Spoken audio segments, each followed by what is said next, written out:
महोदय,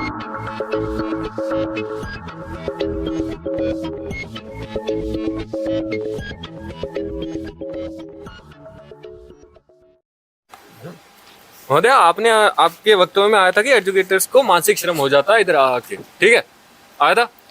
कंप्लीट बात नहीं, बट ठीक है, आगे बताइए। ठीक है, आया था। तो क्या जो डिबेटर्स आ रहे उनको मानसिक श्रम नहीं करना पड़ता? जी ठीक है, ठीक, बताती हूँ। करना पड़ता है? नहीं नहीं, करना पड़ता है कि नहीं? जी, मैं सब्जेक्टिव आंसर दे रही हूँ। क्या है कि जैसे कि जो डिबेटर्स आ रहे हैं, उनकी जो जो उनका इंसेंटिव है आने का और जो उनके आने का इंसेंटिव है, उसमें बहुत डिफरेंस है। क्या इंसेंटिव, क्या इंसेंटिव है डिबेटर्स के आने का? जी, क्योंकि वो भी सीख रहे हैं। सीखना? क्या एजुकेटर्स अपनी जिंदगी की सारी सीख ले चुके? जी, क्या एजुकेटर्स अपनी जिंदगी की सारी सीख ले चुके? सारी सीख नहीं ले चुके हैं। उन्हें भी सीखना है। जी, वो भी डिबेट में नए नए दिन नए नए लोगों से मिलकर नई चीजें सीखेंगे। क्या सिर्फ डिबेट ही तरीका है नए लोगों से नहीं, मिलने का? सिर्फ तो डिबेटर्स यहाँ क्यों आ रहे, कहीं और जाए? सिर्फ डिबेट तरीका नहीं, क्या डिबेट से सीखा जाता है? आप ही ने माना सीखा जाता है। जी, पर वो मेरे कंसल्टिंग वाले मॉडल में भी सीखा जा सकता है। आपने अभी बताया कि तो एजुकेटर का क्या होता है रिवॉर्ड पाने के लिए, रीजन? जी, एजुकेटर के पास दो मोटिव्स होते हैं। एक आइडल मोटिव कि वो कुछ ना कुछ यहाँ पे आकर जो है अपनी अपनी एक्सपर्टीज को लेंड करना चाहते हैं। वो चाहते हैं कि यहाँ पर आकर वो अपना ज्ञान प्रदान करें। लेंड करना चाहते हैं जी, तो क्या एआई एक्सपर्टीज को हम जब वो लेंड करना चाहते हैं तो वो एआई को रिप्लेस करने की बात क्यों करेंगे? क्योंकि वो अपनी एक्सपर्टीज को बेहतर और जो वेज उनको जो यहाँ पे जो भी मिल रहा है पैसा, वो उनको कंसल्टिंग के बिजनेस में ज्यादा मिल सकता है। बिकॉज अगर आपको थोड़ा भी सामान्य ज्ञान हो, कुछ तो एजुकेटर्स अच्छी खासी सरकारी नौकरी से अच्छा खासा पैसा बना रहे हैं, फिर भी इधर आ रहे हैं। क्यों आ रहे हैं?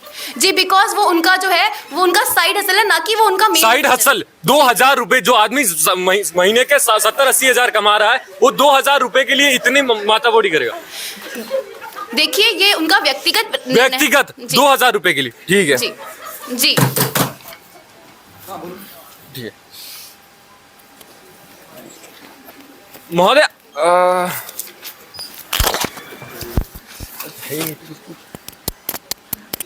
महोदय मेंटल फटीग क्या, माफ कीजिएगा, क्षमा चाहता हूँ महोदय, मेंटल फटीग डिबेटर्स को नहीं होता?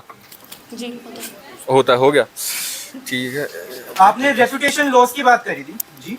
जी, तो जब आप रेपुटेशन लॉस की बात करते हैं तो उन्हीं एजेस को बार बार अलग अलग कॉम्पिटिशन में क्यों बुलाया जाता है जब उनकी रेपुटेशन लॉस हो रही है? देखिए, मैंने अपने वक्तव्य में ये कहा था कि कोई भी, देखो, ये डिबेट डिपेंड करता है कि टॉपिक किस प्रकार का है। मान लीजिए कि कोई टॉपिक है जो कह सकते हैं कि काफ़ी राइट विंग के बारे में टॉपिक है, और जो एजुकेटर है, ठीक है, अगर उसके पर्सनल, जो कि उसके प्रोफेशनल लाइफ से काफ़ी अलग है, ठीक है, अगर उसके पर्सनल कहीं भी थोड़े भी बॉन्ड जो है वो राइट विंग से है, तो क्या आगे जाकर उसका जो भी वर्डिक्ट चाहे वो निष्पक्ष ही रहा हो, क्या उसके ऊपर आरोप नहीं लगाया जाएगा? क्या आज आपको हराया जाए तो क्या आप आरोप नहीं लगाएंगे? आखिरी प्रश्न, मेरा आखिरी प्रश्न आपसे ये कि आपने बताया कि उनके जो इज्जत है वो कम हो जाती है। क्या आपको नहीं लगता कि कुछ लोगों ने यहाँ आके बहुत इज्जत कमाई और है? जी, मेरा यह मानना है कि जैसे आप जो प्रेस्टीज और ऑनर की बात कर रहे हैं, हाँ। ये प्रेस्टीज और ऑनर का ऑल्टरनेट मॉडल भी तो मैंने पेश किया जो आपकी तरफ से नहीं आया।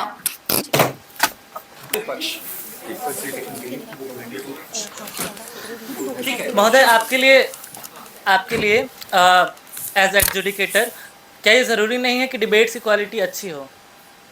एज एजुकेटर जी, मानव एजुकेटर, इंसान नहीं एजुकेटर। जी जी, ठीक है, मैं तो मेरे लिए तो ये मेरी यही चाह होगी कि जो आ रहे हैं, जो सीखने आ रहे हैं, उनकी क्वालिटी अच्छे से अच्छी होगी, आप चाहते ठीक है। ठीक है, आपको ये भी पता होगा कि सर्किट कैसे काम करती है, सर्किट कैसे काम करती है, डिबेटिंग सर्किट कैसे कार्य करती है? ठीक है, पता है। ठीक है, आपको ये भी पता होगा कि इस डिबेटिंग सर्किट में जो भी एजुकेटर्स हैं, उसमें हर तरह के, हर विचारधारा वाले एजुकेटर्स हैं। महोदय, मेरे हिसाब से, यानी मेरे हिसाब से भी नहीं, मैं जो माना जाता है और जो है हकीकत ये है कि जो अपनी पर्सनल थिंकिंग्स है, एजुकेटेड डिबेट शुरू होने से पहले कह देता है मैं एक खाली पन्ना हूं, मुझे कुछ नहीं पता है, तुम जो बताओगे, जैसे बताओगे, मैं वो पॉइंट लिखूंगा। मेरा प्रश्न था आपसे, तुम्हें करना है। मेरा सिंपल सा प्रश्न आपसे ये है कि क्या आपको ये पता है कि दिल्ली डिबेटिंग सर्किट में विविध विचारधारा रखने वाले एजुकेटर्स हैं? हाँ या ना? मेरा आप बात समझ ही नहीं। हाँ, मैं फिर से समझाता हूँ, जो भी विचारधारा हो, जैसी भी विचारधारा हो, वो खाली पन्ने की तरह आपके सामने आके बैठते, अपनी पुरानी सारी चीजें पीछे छोड़ के बैठे। यही उनकी ईमानदारी है, यही उनका कार्य है। अच्छा महोदय, आप सीडी की तरह स्पीच दे रहे हैं, मैं आपसे एक प्रश्न पूछूंगा। ऑब्जेक्टिव डिसीजन से आप क्या समझते हैं? ऑब्जेक्टिव और सब्जेक्टिव डिसीजन की आप बात कर रहे हैं, आप ऑब्जेक्टिव डिसीजन से क्या समझते हैं? ऑब्जेक्टिव डिसीजन से मैं मानूंगा कि कई लोगों का एक समूह का डिसीजन और subjective personal decision. Objective decision का मतलब क्या ये है कि निष्पक्ष डिसीजन आएगा? निष्पक्ष से आपका मतलब है कि बायसनेस कहीं नहीं होगी। अच्छा, मतलब आपका मानना है कि जो मानव एडजुडिकेटर्स हैं वो कहीं भी बायसनेस नहीं करते हैं? नहीं करते। ठीक है, कहीं भी बायसनेस नहीं करने के बावजूद आपके पर्सनल जो बैकग्राउंड है उसके आधार पर जब आपके ऊपर प्रश्न उठता है, क्या आपको ठेस पहुंचती है? किस चीज पे? जब कोई भी बायसनेस ना करने के बावजूद जब आप पे प्रश्न चिन्ह उठाया जाता है कि आपके पर्सनल बैकग्राउंड ऐसे इसके कारण आपने बायसनेस की होगी, क्या आपको ठेस पहुंचेगी? मतलब इसमें मेरा दिमाग थोड़ा सा चलेगा कि जो मेरे पे प्रश्न उठा रहा है वो कौन है, क्या उसको इस कितनी- पूरी प्रक्रिया- मुझे उत्तर देंगे। ठीक है। उसको कितनी समझ है, उसके पास दिमाग कितना है, उसकी कितनी क्षमता है सोचने की, उसकी क्षमता, उसके प्रश्न उठाने के तरीके से उसकी सोचने की, समझने की, चीजों को समझने की क्षमता पता चलती है। उससे ज्यादा कुछ नहीं होगा, मेरे को कोई ठेस नहीं पहुंचेगा। अच्छा, आपके लिए अंतिम प्रश्न मेरा आपसे ये है कि आपके लिए एडजुडिकेटर्स को यदि अगर डिबेट्स की क्वालिटी अच्छी हो रही है, क्या ये उनके लिए इंसेंटिव है कि नहीं है? आप मानते हैं कि नहीं? इंसेंटिव का अर्थ, रिवॉर्ड? डिबेट की क्वालिटी अच्छी हो रही, अगर वो उनसे पहले मिले हुए, उनको पहले फीडबैक दिया हुआ, तो उनके लिए खुशी होगी कि जो गलतियां मैंने डिबेट उनको की पहले क्वालिटी गिनाई थी, अच्छी होने से जो क्या- गलतियां मैंने उन्हें पहले गिनाई थी, अब वो गलतियां वो दोहरा नहीं रहे, डिबेट अच्छी हो रही थी, उनके लिए वो रिवॉर्ड होगा। महोदय, उनकी personal मेरा होगी। अंतिम बहुत क्रिस्प प्रश्न है कि यदि एआई एडजुडिकेशन आने से जो साफ साफ दिया गया है कि डिबेट की क्वालिटी अच्छी होगी इस तरह से, क्योंकि जो एआई एडजुडिकेटर्स हैं वो ऑब्जेक्टिवली डिसीजन देंगे, तो क्या ये जो ह्यूमन एडजुडिकेटर्स हैं उनके लिए इंसेंटिव नहीं है? धन्यवाद। आपने प्रश्न में समझा नहीं, माफ कीजिए।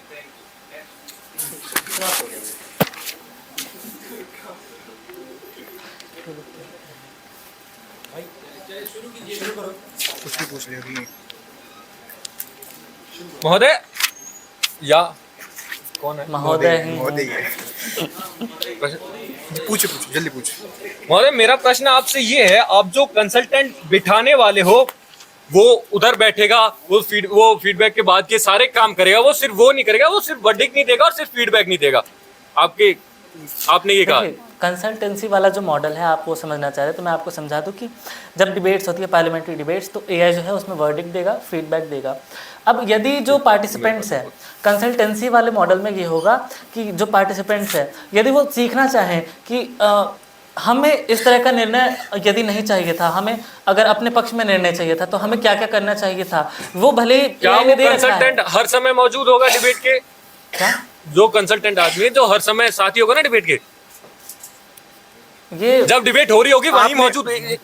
आपने पूछा आपने क्या वो हर समय वहीं मौजूद होगा? जरूरी नहीं है। जरूरी नहीं, मतलब हो भी सकता है। तो जब वो हर समय वहां मौजूद है तब उसे मैंने फटीग कहा नहीं कि होगा, जरूरी नहीं तब है, वो नहीं भी हो सकता थकेगा है। नहीं। जब आपने कहा कि कंसल्टेंट जो आएंगे आप उनसे ओपिनियन मांगे कि आपको ऐसा आंसर नहीं चाहिए था, आपको कैसे क्या सही कर सकते थे, पर आपने अभी अभी कहा जो एआई देगा वो ऑब्जेक्टिव से आंसर देगा, तो आपको जी, जरूरत जी, क्या अब है? मैं बता दूं, ऑब्जेक्टिव डिसीजन, मैं बहुत देर से प्रश्न का इंतजार कर रहा था। ऑब्जेक्टिव डिसीजन से अर्थ ये है कि एआई जो है वो किसी भी आइडियोलॉजी या फिर किसी भी विचारधारा से इन्फ्लुएंस ना होके जी, जो यहाँ- यहीं पर ही। और जो रूल्स हैं उसके बेसिस पे डिसीजन देगा, वो है ऑब्जेक्टिविटी। एआई मॉडल जो ट्रेन किया गया है वो प्री ट्रेन नहीं है। AI model AI pre train नहीं है। एआई मॉडल जो है उसके अंदर बहुत सारे विविध जितनी भी आज तक डिबेट्स हुई हैं उन सारी डिबेट्स की जानकारी डाली जाएगी, और जो जितने भी फैक्चुअल नॉलेज है वो एआई के पास ऑलरेडी है, तो एआई बेटर डिसीजन देगी ऑफ कोर्स। तो क्या यहाँ पे भी लिमिटेशन ऑफ नॉलेज नहीं है कहाँ? कि आप प्रीवियस एक मिनट, ज्यादा बेटर मॉडल कौन सा है? एक मॉडल जहाँ पे मानव के अति सीमित ज्ञान है और एआई के पास उस सीमा की विस्तार की पराकाष्ठा है। बेहतर मॉडल जहाँ है वो एआई वाला है, वहाँ पे एक अच्छा डिसीजन आएगा क्योंकि वहाँ पे फैक्चुअल एक्यूरेसी ज्यादा होगी एआई की। फैक्चुअल एक्यूरेसी महोदय, हम पीडी के अंदर आप फैक्चुअल एक्यूरेसी गिना रहे हो जैसे आप कोई मॉडल यूनाइटेड नेशन खेल रहे हो। उसके बाद महोदय मेरा प्रश्न आपसे आखिरी प्रश्न,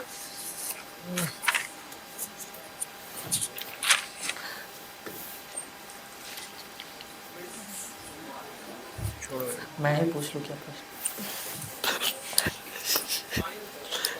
सॉरी। धन्यवाद जी, और प्रश्न नहीं है आपके, धन्यवाद। धन्यवाद। आप ये अज्यूम करके चल रहे हैं कि सर्किट जो है बहुत ज़्यादा वेलकमिंग है। जी हाँ, क्यों नहीं है वेलकमिंग? अच्छा, क्या सर्किट कभी ऐसे एडजुडिकेटर को वेलकम करेगी जो कि बहुत ज़्यादा बायस्ड है या फिर बहुत ज़्यादा किसी रेडिकल ग्रुप से जुड़ा है? देखिए, आपने अभी अभी बात करी थी कि आप एआई सर्किट, आप सर्किट के बारे में जानते हैं कि एज वापस सर्किट में कैसे आते हैं। तो जो एज यहाँ पर सर्किट में आते हैं वो एज कंपटीशन से आते हैं, उनके लिए कोई ना कोई पीछे वो कोई कंपटीशन जीते होते हैं, वहां से वो एज आते हैं। तो वहां पे वो उनकी सब कुछ नापा जाता है कि वो कैसे कैसे उनकी अपनी जो पिछली आइडियोलॉजी है उसको दूर रखकर कैसे वो अपना ऑब्जेक्टिव डिसीजन दे पाते हैं, वो इसको भी एज जज कर कर वो यहाँ पर वेलकमिंग होते हैं। ठीक है, आपने शिवाजी की पार्लियामेंट्री डिबेट के बारे में जानकारी रखी है? जी नहीं। शिवाजी की पार्लियामेंट्री डिबेट में होता है डीआरएस, मतलब यदि आप एडजुडिकेटर के डिसीजन से नाखुश हैं तो आप डीआरएस लेके उस पूरे के पूरे मोशन में आप डीआरएस लेके नया डिसीजन पा सकते हैं। क्या आप इस मॉडल से आप अवगत हैं? तो आप क्या समझ रहे हैं, शिवाजी में ये होना चाहिए डीआरएस कि नहीं होना चाहिए? यदि एडजुडिकेटर्स बहुत ज़्यादा नॉन बायस्ड हैं, बहुत ज़्यादा अच्छा डिसीजंस दे रहे हैं, जो कि एडजुडिकेटर्स के सदन, ठीक है, रिव्यू लेने में, दोबारा रिव्यू करने में क्या दिक्कत है? जी हाँ, ठीक है। तो शिवाजी में जब मैं इस बार खेल रहा था तो डीआरएस में कई सारे एडजुडिकेटर्स के डिसीजन को गिराया गया था और नया डिसीजन आया था। तो क्या ये साबित नहीं करता है कि एडजुडिकेटर्स के जो डिसीजन होते हैं वो फुल एंड फाइनल नहीं होते, वो बल्कि सब्जेक्टिव हो सकते हैं? देखिए, मैं पहले ही बता चुके हूँ कि जो सर्किट में आते हैं वो यहाँ पर आते हैं सीखने के लिए। जो किसी का भी यहाँ पर अगर आप किसी भी ऐसे पूछेंगे, किसी टीम को आप हरवा दो। जी, मैं बता तो रहा हूं कि जब हम यहाँ पे सीखने के लिए आते हैं किसी से, तो हम उससे भी सीखते हैं कि हमने क्या गलती करी। अगर कोई एज बायस्ड भी है तो हमें बताता है। ये जो डीआरएस का सिस्टम है केवल शिवाजी में, बाकी कॉलेजेस में नहीं है, तो इससे जो पार्टिसिपेंट्स है उनका हानि हो रहा है, उससे डिबेट की क्वालिटी भी गिर रही है, हाँ कि ना? डिबेट की क्वालिटी इसलिए गिर रही है क्योंकि डीआरएस नहीं है। हाँ, नेक्स्ट क्वेश्चन। आप मान गए कि डिबेट की क्वालिटी गिर रही है क्योंकि डीआरएस नहीं है, ठीक है। अब मैं पूछ रहा हूँ आपसे कि सिंस आप ये मान गए हैं कि डीआरएस नहीं होने से ये होता है कि डिबेट की क्वालिटी गिर रही है, तो क्या ये एडजुडिकेटर्स के हित में नहीं है कि उनकी प्रतिष्ठा और बढ़े, कि और अच्छा डिबेट हो? ठीक है, हम मान ले कि अच्छा डिबेट हो तो ये उसमें है, ठीक है। हाँ, तो जब आप मान रहे हैं कि मानवीय जो एडजुडिकेटर्स हैं उनसे गलती भी होती है, जिसके लिए डीआरएस की भी प्रावधान की गई है कई जगह, शिवाजी में सॉरी, तो फिर आप ये कैसे कह रहे हो कि एआई की जरूरत नहीं है? जी, वहां पे जो डीआरएस की होती है वो भी और एजेस करते हैं ना, और वो रिव्यू करते हैं कि वो क्या क्या गलती हुई है। अगर एआई होगी तो डीआरएस की जरूरत ही नहीं होगी। एआई होगी तो क्या यहाँ पे फिर भी क्वेश्चन नहीं उठेंगे कि एआई ने गलत डिसीजन दिया है, फिर भी वो डीआरएस की मांग नहीं करेंगे? अंतिम प्रश्न ये है कि एआई के बारे में यह बता दिया गया था हमारे मॉडल में कि वो जो है ऑब्जेक्टिव डिसीजन आएगा वो गलत नहीं होगा, और अगर उसमें टेक्निकल एरर होता है तो वो टेक्निकलिटी पे क्वेश्चन होगा। तो क्या आप अभी भी असहमत है कि एआई नहीं होना चाहिए? हाँ ठीक है, एआई नहीं होना चाहिए। ठीक है।